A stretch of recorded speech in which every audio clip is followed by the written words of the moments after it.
Welcome to the Ohms Property Podcast, your go-to guide for navigating the world of property investing. I'm your host, and in every episode, I sit down with property investors, developers, and top industry experts to share their insights, strategies, and inspiring stories. Whether you're a seasoned investor or just getting started, join us as we explore all aspects of building wealth through property. Welcome to another episode of the Ohms Property Podcast. Today, I'm joined with Lucia Piccinini, who's a REBA qualified architect. And what we're going to talk about today is design, creativity, and investor returns. I'll briefly introduce Lucia and then we'll dive into the conversation. So Lucia is an award-winning architect and a CEO of the leading REBA chartered practice that blends design creativity with investor returns. She's going to share how design can transform developments. Thank you for coming. Hi, Homer. Thanks for your invite, first of all. No problem. And I'm very happy to be here and Excellent. to talk about a bit of my experience with architecture and how it can help developers to progress forward with their development. Yes. So I start a bit with my background so you can understand where I come from, what kind of experience gave me the possibility to arrive where I am now. So I studied in Italy. I got a master's degree in Florence in 2010. And since then I started working with residential mixed-use buildings. And I've been influenced, as you can imagine, by Italian architects, and also like this, going around these beautiful cities like Rome, Florence, where I lived, and Milan, where I worked as well, influenced by architecture like Bernini, Borromini, Michelangelo especially. So I've been able to blend this beauty knowledge with the technical and also building regulation knowledge, local authority knowledge, and blend all together so that we can create something that is standing and create something that is beautiful to look at, but as well that is compliant and also that gives a kind of return of the investment to a property developer or as well as homeowners, because they purchase a house and they want to maybe refurbish, extend. Same for the developer. They want to they find a nice project or a brownfield area and they want to get a good value from it. And this is what we are able to do as architects, because we have been trained for years for this.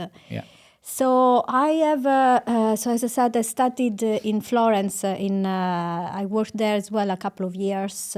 Then I went to Milan, where I built a connection that I still have with Italian suppliers, Italian manufacturers that I'm still using. So I got this kind of, I was lucky to start there. Yeah. And also now to come into UK so I can bring my background also in here. And the biggest change was in 2014 when I decided to move to London.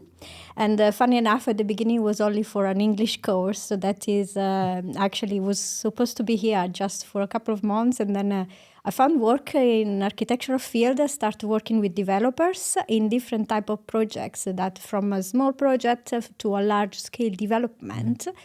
And I enjoyed to work with them, to be honest, because they give you like a different kind of approach, not only like concentrated on beauty, but also like to create something that can really help them, but also can help the users as well. And I also noticed a different kind of approach to their own projects, because I was dealing with their own project as well, like their own mansion houses, and also the projects that were more for selling or renting out. So from one side, they try to find something that is very, anyway, good, appealing, because but also affordable for people, because I know everybody, London is a very expensive city. Price for square meters, as you might know, is very high. And so creating something nice, affordable for everybody, most of the people at least. And the other side as well, and also created attention to details as well. And also most of them also very concentrated also to give a kind of high sustainable specification to the project, like in terms of APC rating. Very focused on that as well. And I had the possibility, as I said, to work on their own mansion houses, but also on their development project that goes from, for example, conversion from office to residential. A very nice case, it was like we got the PD with for a conversion office to residential to achieve 47 flats. Where was that, the location? In Isleworth. Oh, okay. Yeah. So we got basically this application approved. Actually, the ground floor was also a car parking area. And the building had more like a look of an office building, but with a full planning application. We study, of course, very well with all the group, also other teams like financial viability, consultant, and so on. How it was the best approach also to help the developer to complete everything in the short term and also to achieve the best return of the investment. And so with a full planning application, we got, while we were working on the inside of the flats we got approved with the permit development, we prepared in the meantime the full planning application to measure changes to the facade to give a better look for more appropriate look for a residential project. Plus, we achieved a 2 floors extension where we have been able to add additional 9 proper flats compliant with the borough requirement in terms of a mix of type of flats. Yeah, wow, fantastic. Sorry to interrupt, but I just wanted to introduce a sponsor of the channel. Trinity Finance is a directly authorised FCA regulated mortgage brokerage. Founded in 2015 with over 30 mortgage brokers, we're really well placed to help you with all your property finance needs. Starting with first-time buyers and those moving home, we also help people remortgaging residential and buy-to-let property. Alongside that, we specialise in ground-up development, commercial lending, HMO funding, mezzanine, auction, and also your traditional buy-to-let. If that's of interest, get in contact with us via email at info@trinityfinance.co.uk, or you can give us a ring on 01322 907 000, and we look forward to hearing from you. I've prepared some questions prior to you coming, and I'll start off with some of the easier ones, and then as we go through, maybe some of them might be a bit more tricky. The first one that I've noted down is around mistakes that developers make. So I've said, what are the most common mistakes that developers will make when it comes to design? So specifically, if you got, do you feel like developers make mistakes with design when it comes to new dwellings or commercial to residential conversions? What would you say to that? For my experience, they normally come to us before they buy a project. Yes.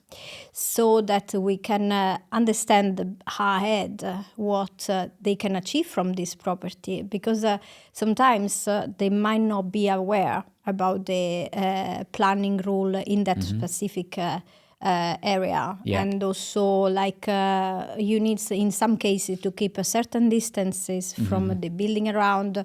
You need to connect with the local. You need to connect the new building, for example, because I had a case. It was like a demolishment of 2 existing houses for the creation of a new block of flats, and looking around the area. They had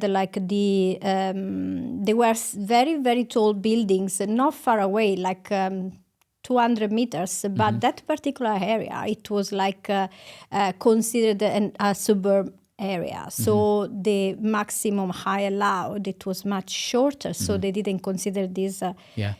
So you would say planning knowledge is something that some developers lack, and they need architectural guidance on the specifics around planning in terms of density, design, proximity, local planning rules, that type of thing. Yes, there is before you buy, you should do very deep research. Yes. Yeah. Okay, and so you've spoken about this large commercial to residential conversion scheme that you're involved in. Would you be able to share details of a project that you might have worked on where design was really important? So I know you mentioned this one where the facade was changed and it really looks like an office building before. I see that all the time. Some developers, the most important thing for the developer is profitability. And so they'll take an office building, Class E, use permitted development rights, convert it to residential, but the facade almost looks the same. Sometimes they won't even tamper with windows. Sometimes they put secondary glazing internally and the facade externally looks identical, but it very much still looks like an office building externally. So from your perspective, is there any case studies that you've got where, can you demonstrate that from a developer's perspective, we want to know, is it going to add value? Does design actually add value to what we're doing, if that makes sense? What would you say? So I had two cases. One is the one I spoke about earlier, where we changed the facade, because basically at the ground floor, it was a car parking area. Yeah. There were no windows. So we included the windows, and also all the glazing from the first up to the second. Was changed into like more brick with proper windows. But I had also other situation in which it was like a round building, always in Murray Richmond area. Oh yeah, okay. In Kingston. It was completely a circular building. Yeah. Office, 100% office. You can look at it from outside. Yeah. And we have actually left the facade as it was, added 2 floors as well. Following the same. And in that case, I think it worked anyway, because, of course, you need to create a very nice interior layout to make it work. But, of course, it's very important that you do also very good internal layout, because you need to use every little space, not leave too much space for the, for example, for the corridors and as well. So yes, in this way we can help a lot the developer, like with a good design, not only for the exteriors, but sometimes when you don't change the exterior facade, is the internal layout, maximizing it. So important, isn't it? Yes, it is. Wasn't really too familiar with that, and I must admit, when in the early infancy of property developing, I sort of I overlooked that, I would say. You look at the internal layout of a flat and you think, it's a 1 or a 2 bed flat, that's all it's going to be. But so many things that can be considered in terms of bathroom positioning, storage, where the heating goes, the lighting, the feel, the ambience, all of these things, just how you feel when you enter a flat. Yeah. And it's only until I've sort of started to do larger developments and been to some other developers' projects that you look and you think, oh, wow, this is adding a lot of value. Because when a buyer, there's obviously a clear difference between someone renting a flat and someone who's selling these flats as for home ownership.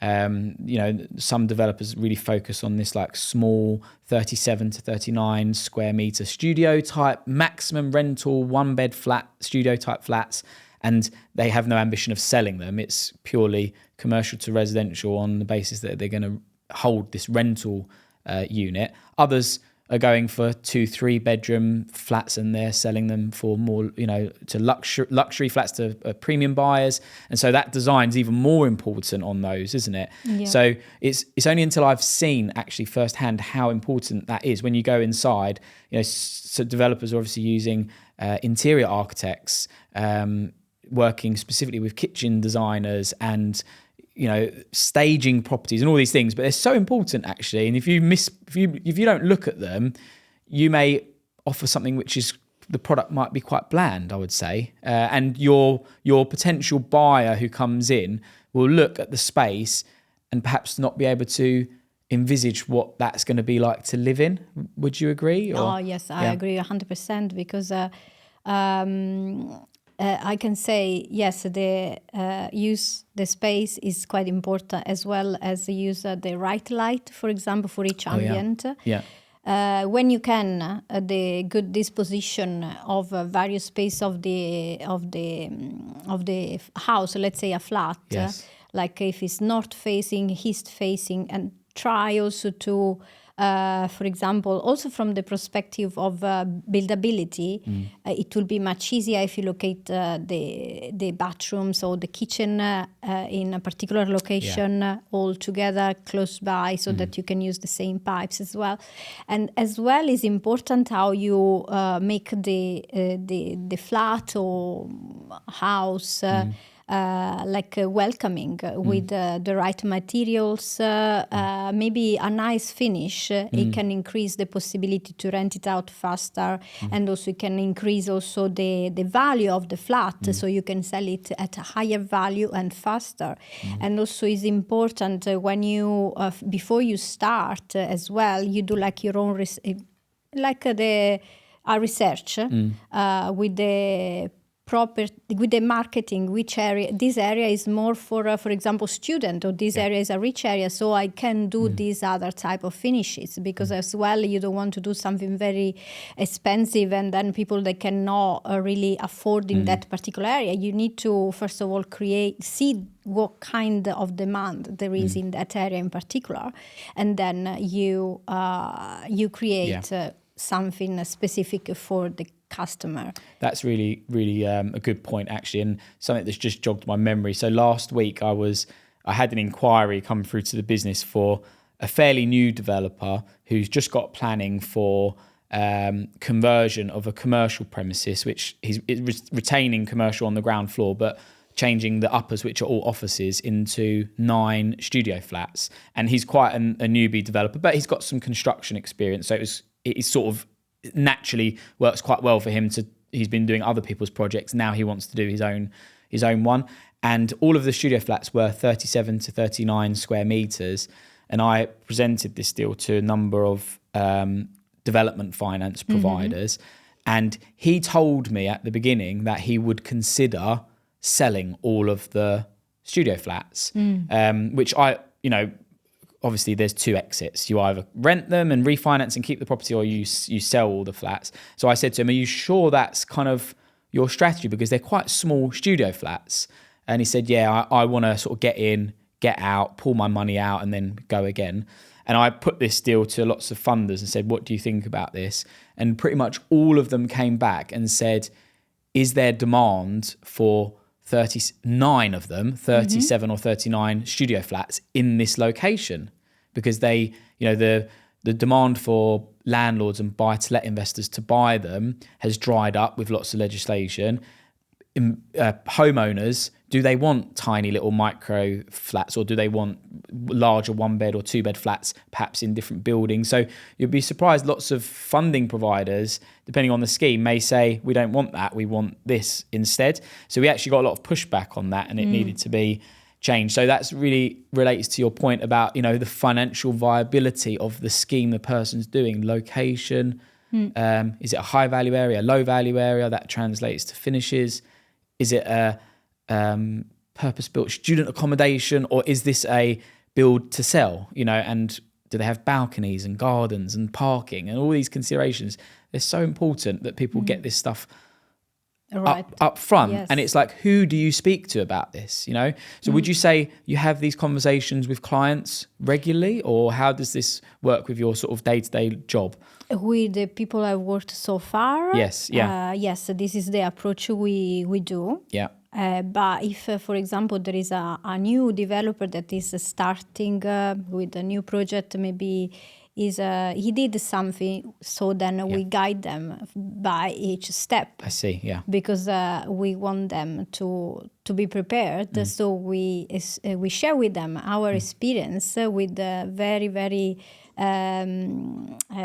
established developers, and then we try to use the same approach also with them, even if maybe it's a smaller project, because you need to, even if you spend, for example, only $1 million, you want to get as well at least 50% of return or even more. And we do all the steps before, if they comes before buying, we do all the feasibility study, and as well, if they bought it already, we do the same. We can still help them Yes. to get the most because we are at the beginning of the project. So that will then determine whether they carry on or whether they change the scheme, change the layout, take your advice. So it's quite important, isn't it? Okay, so this kind of links to the next question, but I've said, do you think developers value architecture and design, or do you think they undervalue it? And is it only until they see what you do that they realise? So I suppose that question comes back more to this. Once they've seen what you've done and they see, okay, now I see where the value's added. Are those the clients that just come back every time, or is it, how do you show and prove this to people that this works? Yeah, in some cases they arrive to us when they are really in trouble. Yeah, I can imagine. And so, and then we help them. But of course, it's going to be more costly. And after they see the value that, of course, we can add because we help them to go through the various problems they can face with local authority, with building control, it can be. Then in the next project, yes, they are happy to take architects and other consultants on board at the early stages of the project. Yeah. And the list of consultants that you need in some developments can be, a very long list. I have a planning application in at the moment. I think there's more than 10 consultants involved in that planning application. So having someone to actually coordinate all of that and to have the knowledge of what each person is actually doing is extremely valuable. Unless they're very experienced themselves and know what they're doing, you kind of almost, you can't do it without someone who's got that knowledge. So can I ask you a little bit about your qualifications? Obviously, you're REBA qualified. Yes. Just for anyone who's listening that doesn't understand what that is, because there are some people that are perhaps architects and have done some, or they'll use the name architect, but they may not have a qualification. It's just to understand the difference between someone who's drawing using CAD, for example, and someone who's actually REBA qualified. Would you explain that? Yeah, sure. First of all, if they are not ARB registered or RIBA, they shouldn't use the terms of architect. Okay, there we go. And, We've been told off. Yes. And then there are different stages of your qualification. You can get 3 years qualification. You can still do some project design. Also without, for example, if you have some design skills like using AutoCAD, Revit, you can still apply for planning application, but up to, let's say, drawings for simple drawings. And the difference with us is that we really get 5 years plus additional training. You become assistant in an architectural office for a year, and then you study again, so you can get your qualification as chartered architect that you have to go through other exams. Basically, you need to study hard and take in consideration all what you have learned in these 5 years of studies to get the master degree. And then you do this examination that can be at some point like a design project done in a completely new design project that they assign to you in the morning, and in 8 hours you need to complete it. Oh, wow. And then time pressure as well. Exactly. And then there are other. This is what I've done at least. And then there are other questions another day about history or legislation. Other 4 hours, and then at the end there is another exam that is like a more question answer in front of a group of other architects more experienced that they ask about regulation and history. How would you deal with? It's very in depth then. So they don't just give this qualification out to anyone. It's a process, a long process. So let's just say someone's listening to this now and they're thinking about doing their first whatever project it is. It might be a large self-build, or it could be a small development site, and they're moving into wanting to do something.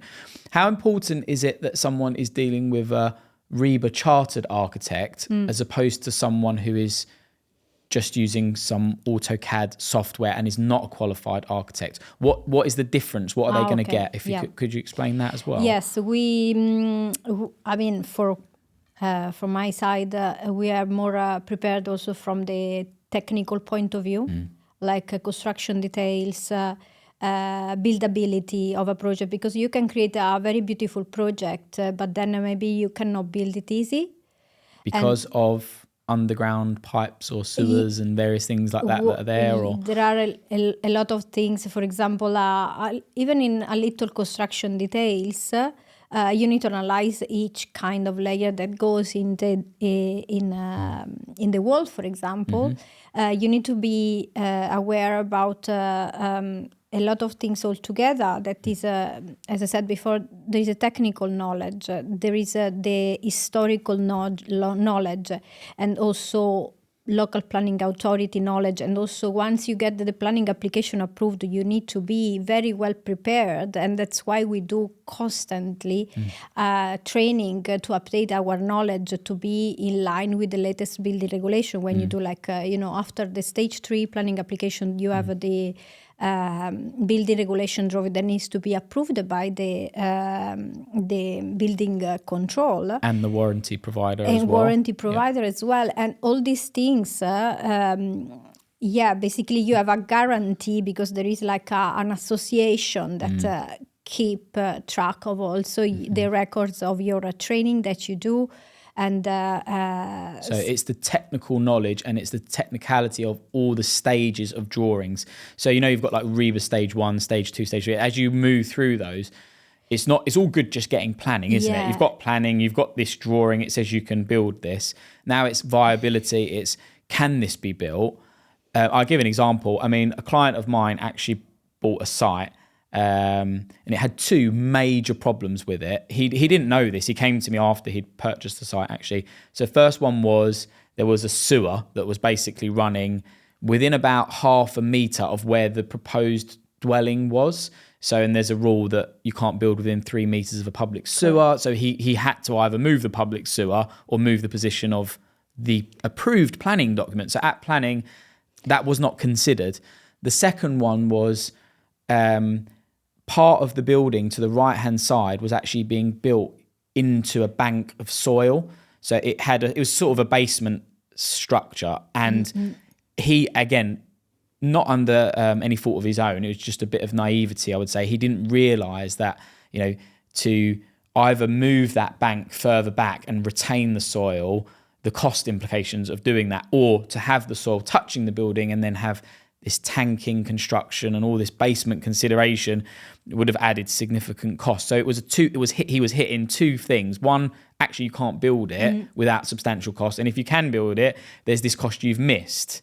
So, and if he'd have, I suppose, been earlier to instruct a REBA chartered qualified architect, those technicalities would have come out a little bit earlier on, wouldn't they? So yes, that's quite a good example, I'd say, of where things can go really wrong for people. I have also other example like that. I got a project with a planning application approved. They came to me with I need to do the technical drawings and a nice project in Richmond. And actually it was not possible to be built because the interior layout was not compliant with the fire strategy rules as well. Yeah. And plus, they didn't do at the beginning some let's say test for understanding the type of ground and also what kind of foundation this it was a very, very tiny building, like one ground floor and in some part 2 floors only. So this one created quite a bit of complication when we went to build, because I changed the whole interior layout so that it could be compliant with the building regulation. I changed as well, and also I created in the way that there was so much more space that you can use better the space inside. Before it was all used for a circulation area, and it was much less space to create an area where the owner can stay, enjoy his time. And same time with the foundation, the existing foundation, I open a little. once it's approved from planning department, you cannot change the outside of the building. So when we found this foundation that were quite deep, we couldn't demolish them, because otherwise we would have created problem to building around. Richmond area has quite expensive houses. So we need to change it very quickly, and with the engineer, all the details we created to combine the new foundation with the existing ones. And all these kind of little problems could have been avoided since the beginning if you find a chartered architect that is aware of all the design process, because you need to think ahead. Okay, you get the planning application approved, but you don't even want to lose time after that. Yeah, and that bit does take time, doesn't it? And then there's discharging all the planning conditions, and the list goes on. There's this thing that people say, don't they? You don't know what you don't know. Yes. Yeah. So unless you've been through this and you know it, you won't realise. But it's only until you do it for the first time and then you think, why did I do that? I should have. Why did I make that mistake? Before, So it's super valuable for people that are listening. I think they'll get value from that.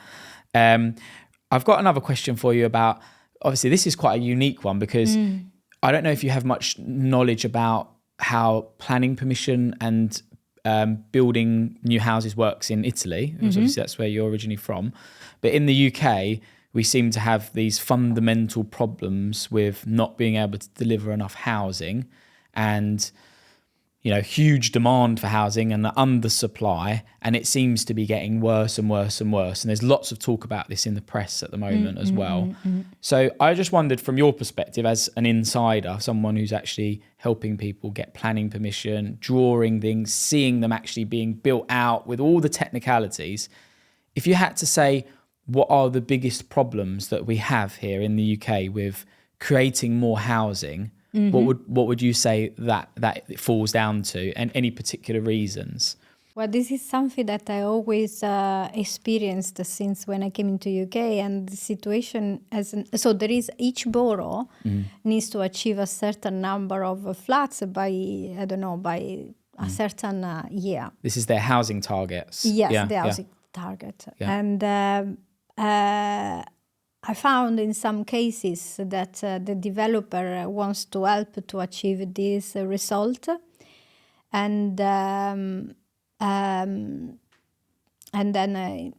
somehow maybe they are a bit. There are quite a bit of restriction from. Planning rules that we need to respect. In some cases, can be the height of the project. But then you need to also find a way, is a kind of try to make them happy with creating a nice design and creating like a sustainable project, because of course they also want to protect and not overbuild some areas, because you need to take in consideration also the green space, a certain amount of space. If you have a plot of land, of course you cannot build all of it. You need to leave a percentage to green areas, to parking area. And the problem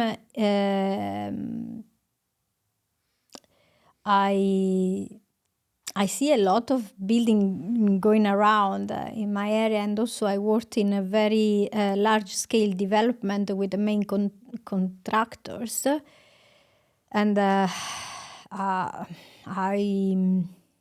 think I wouldn't say where is exactly the. So there's lots of them, lots of the problems. It's the speed of getting the planning. Is it the cost of doing it? Is it the lack of contractors that we have to build these things, or is it mainly? I mean, so I was just looking at some stats about how many flats have been built in London. The stats keep falling. This is all data that's available on Land Registry, and I'll put a link to this in the show notes for anyone who wants to see it. But we've just gradually been building and selling less and less and less, especially in central London. And there's got to be a reason why that's happening, because there's lots of planning applications that have been approved and the developers are not actually going on and building these projects, and obviously build costs have gone up massively, which has affected things. But I suppose my question was really just to understand, is it like this in Italy as well? Like, are they building houses over there? Do they meet their supply? Is this just a UK problem that we've got? I found the most, I think the London is very busy. And house price is very high. And as you mentioned before, I've seen many times working with main contractors directly, and they see the price rising of the materials, so automatically it becomes a bit of a problem, especially in this period of time where we went through COVID, UK leaving Europe, now this war in Ukraine. And I see it's a big problem. And plus, this is not an architectural perspective. It's more like what I can see as a professional, but as well working with people, working with also homeowners that they are looking to buy a house. It becomes also affordability less. And yes, the cost of the construction is high. Also, getting a planning application approved is not easy. You need to respect some regulation, and London is a very busy city. Yeah, and, I think you've put that very eloquently, and I would say I would go one step further and say, this is just my experience, and I'm not saying this is right or wrong in any way, but my family originate from northern Cyprus, Turkish Cypriot. My father's Turkish Cypriot, so I go there quite often to visit family, and they have huge amounts of new properties being built, and they have legislation around what you can build, where you can build it, how you can build it, but it's nowhere near what we have here in the UK. And I'm not saying for 1 minute that that's good, because as you know, if you look at what happened in Turkey, there were lots of buildings in Turkey that were built, and then unfortunately they had some earthquakes and all these buildings collapsed, which is terrible and tragic. And so there's lots of reasons why the technicalities of how buildings should be built fundamentally should be so important, the structure of them to prevent them collapsing and various bits, from fire perspective and all this stuff. But we seem to have this thing in the UK where everyone talks about we need more housing. It's constantly talked about. But everyone doesn't want housing built in their backyard. So everyone's, we're up for it. We want to build more housing, but just not across the road, or not where I can see it, and not where it's going to impact me in my life. And there's this term, isn't there, NIMBYism, or NIMBYs, that they see a planning application, as soon as it's closed to them, they want to write all the reasons why it shouldn't be built, but then they'll support the fact that we don't have enough housing and we need to continue building. So we just have this sort of thing where you've got planning officers that are not meeting targets, planning applications that are coming in that are potentially viable, and all the neighbours object. They then go to committee, they get drawn out, and it gets this long-winded process. Then you go to appeal. And so there's so much restriction from developers actually being able to... It should be simple. It should be, right, does this look good? Does it tick the boxes? Yes. 2 weeks later, planning approved or planning refused. Why are we waiting a year, 18 months? Why? That's very unusual. If you have a housing shortage, I'm hoping the housing minister or someone in government is listening to this right now and they might do something about it. But it just seems so strange that it takes such a long time to get planning approved. And their argument will be, there's lots of planning applications that are approved and all these big developers are sitting on them. They're not building out, and that's the problem. We just need to get on and build what we've already approved. But if you make it so difficult for developers that it's unviable to hold land for a year or a site for a year before you know whether you can build it, it really can be tricky. And I'm saying that as a small scale property developer, it's risky to actually do it. There's so much risk, let alone what we've spoken about with architecture and actually what you design, can you build? That's a whole nother risk. The risk, first of all, is can you get something approved at planning? And, I don't know what your perspective is like with planning applications. I don't have a huge concentration of planning applications in central London. They're further into Kent, so I deal with different councils.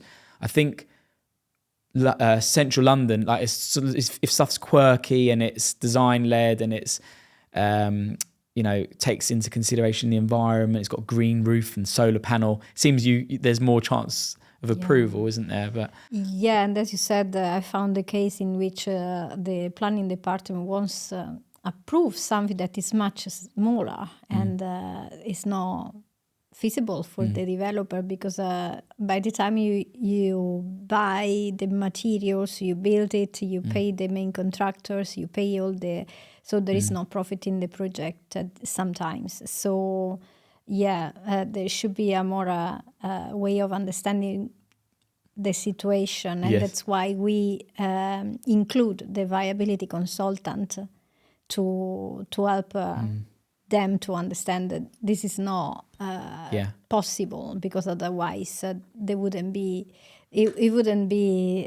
feasible to build it. Why a developer should build something that it will cost him money and it will not get a return of their investment? Yeah, totally. If anyone who's listening wants to have a look at your website and the projects that you've been involved in, will they be on your website if I put a link to the website? Yeah, sure. Yeah, it's my website is, my name is luciapiccinini.com. Excellent. And I have had a look myself, but I'd like to put that in the show notes, and then people can just check out what you do. And then if someone wants to get in contact with you to book a free assessment on a project or something, how do they contact you? Yeah, there is like a booking section. Okay. They can we offer the initial free consultation, so we can talk about the project, what are their needs, and so on. Yes, always there. Like they can book on Calendly link the time that. Excellent. You've got all the tech. Yes. Yeah. Amazing. It's quite important. Yeah, now. Definitely. Excellent. Lucia, thank you so much for coming on. It was amazing to talk to you and get to know a little bit about what you do. If you've enjoyed this episode, please give the video a like, comment, and subscribe. Stay tuned for more videos.